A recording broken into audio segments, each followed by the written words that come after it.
After riding all day down the beautiful southern Oregon coast, I rolled into the national forest just a few miles inland and found a wonderful camp spot on the Pistol River before this happened.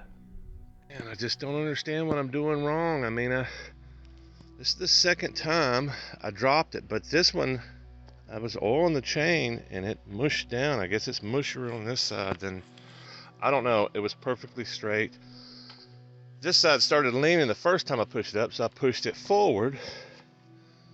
And bam, yeah. I'm really scared this time because it fell into a tree. I'm afraid I broke something this time. Let me get the side stand up and see what I can do. I don't know what I'm doing wrong, thinking wise, because it was perfectly stable when I set it up there. This is really upsetting that it happened to me twice in a week. Yeah, I think I just realized the absolute worst thing so far that I've seen is the fact that I'm supposed to be standing where this tree is, so I'm not really sure how I'm going to do this. I guess I'm going to have to spin it again. But I'm really worried about this lever over. Okay, the lever's good. Well, I just got to figure out how to get up under this bike again.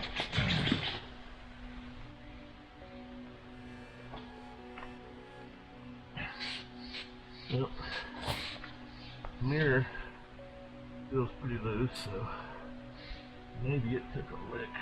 I don't know, it's still on there. And the brake reservoir appears still solid, so let me put some shoes on. Maybe that'll help. Maybe that'll help my my mental state, because my mental state's about as bad as anything else right now. The fact that I could be so stupid twice on a trip, but not just that, twice in a week. It's only been a week since, or less than a week, I think. I'm trying to remember. It's been a few days. Yeah, it's probably been 5 days since the last time I dropped it. But the last time I made a mistake. This time this is a misjudgment. I misjudged the position where that center stand was. It's probably just really mushy here, and I put that bag on top of it to dig out the chain oil. And I tested it. I got it up there and I tested it. It felt solid. It didn't move. I oiled the chain, put the stuff back in the bag, turned my back, and boom. I was assuming that was the bag falling off the bike, which happens a good bit.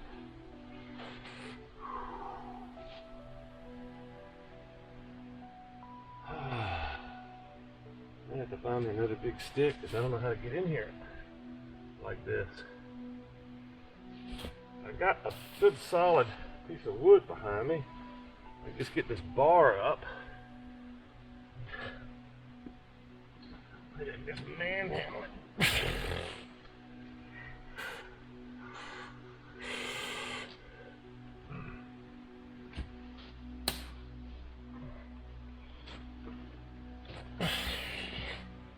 I gotta say, this is a pretty tough bike. I filled up with gas not too long ago, so that's gonna make it a lot harder. Not long ago.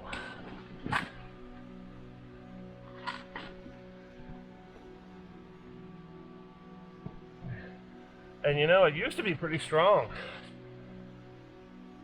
but I've gotten old, stopped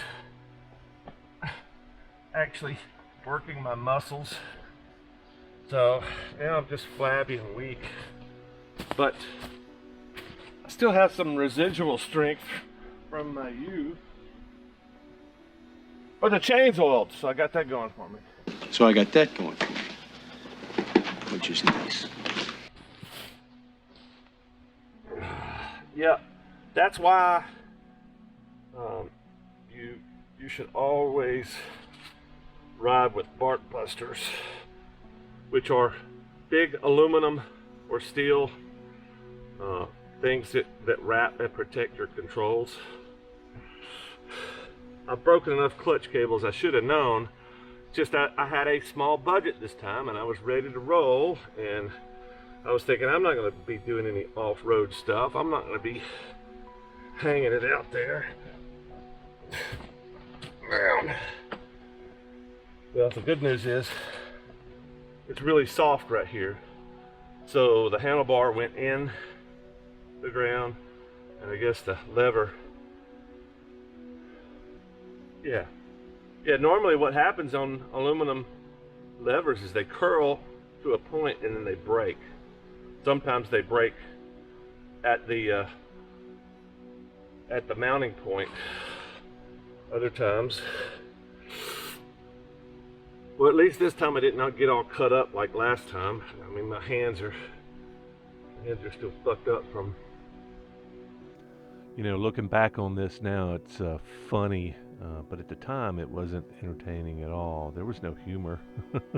I just dropped my bike, and it's I hate distressing things on my trip, so this was very distressing. But funny thing was I had just posted the previous crash, and I got this comment from Lawrence Talbot, who said, first rule of motorcycling is you should not be riding a motorcycle that you can't pick up. Well, you know, that's a pretty good guideline, but yeah, I think like 80% of the people on the road nowadays are riding a motorcycle they can't pick up or that they struggle with. But and furthermore, I certainly don't think that should be the first rule. You know, a guideline somewhere down the list. I think it's a pretty wise idea. But you know, shit, unless you're out in the middle of the woods like I am, I think it should be much further down the list. I think the first rule should be don't drop your bike. Don't crash your bike should be number one, and then maybe don't drop your bike should be like maybe 5-10 in front of don't ride a heavy bike. But in all fairness, that's the reason I picked this bike, is because it's so light. It's 436 pounds dry, which is about the same weight as a KLR, which is a third the bike. It's just built on a big heavy iron frame, and this is very aluminum. It's very light for a big approaching an adventure bike. I don't think this is a true adventure bike, but it's definitely it's got me a whole lot more places than the RT could have, or any other street bike for that matter. But it's heavy, like the KLR.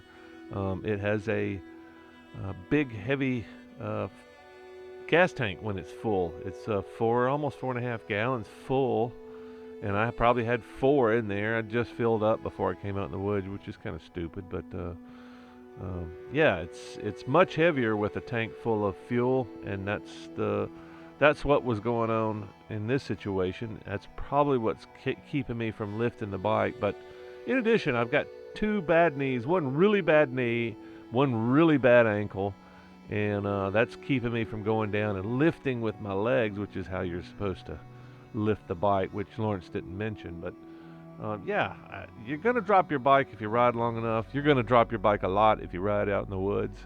You know, first rule of lifting your motorcycle is lift with your legs if you can, and I just couldn't. So, but thanks, Lawrence. I'm sure you meant well.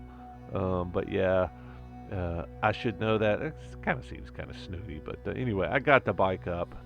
Thanks, Lawrence. All right, let's work it. Let's work it, big guy. Come on. Got no leverage, y'all. Got no freaking tuck this up here.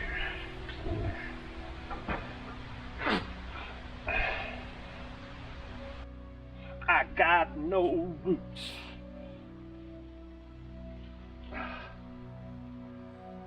Got no roots. I've got no roots.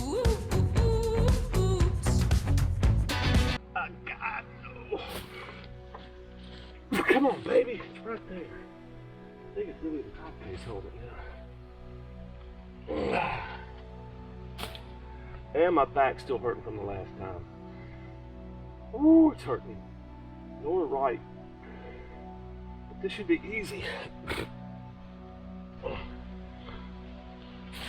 Come on, baby. 1, 2, 3, all the way. How you do it? They had just enough room, just enough leverage. Now, is it going to stay up this time? Hell if I know. Alright, so we got a few issues. Let's talk about the few issues that I have. Broken, another broken turn signal. Right. And then the mirror perch, well shit, that thing's broken too. That's not cool. Yeah. So I think what I may do is tighten this down a little bit. If I have a, yeah, tighten that down, make sure I've got brakes. And then strap this thing down. I'm taking that mirror off because it's kind of pointless. Well, yeah, I'm taking it all off. That's what I'm doing.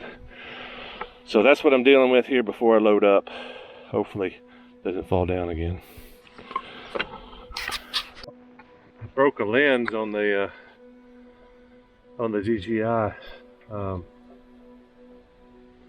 Yeah, so don't know if it's gonna start. Don't know if the brakes are gonna work. Brakes feel kind of stiff. Who knows? What I have learned over the past years, not just motorcycling, but everything, it just seems like it could always be worse. So if you think, man, golly, that's the worst thing that could have happened to me, it's like, no, it could always be worse. So, yeah, the bike might not crank. It might blow up. It might sling a rod out and break my leg. But apparently it's not. Full tank of gas, of course.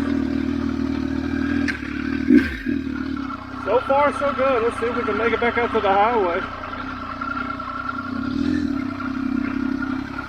Whew. Tight squeeze. It's going to be a beautiful day.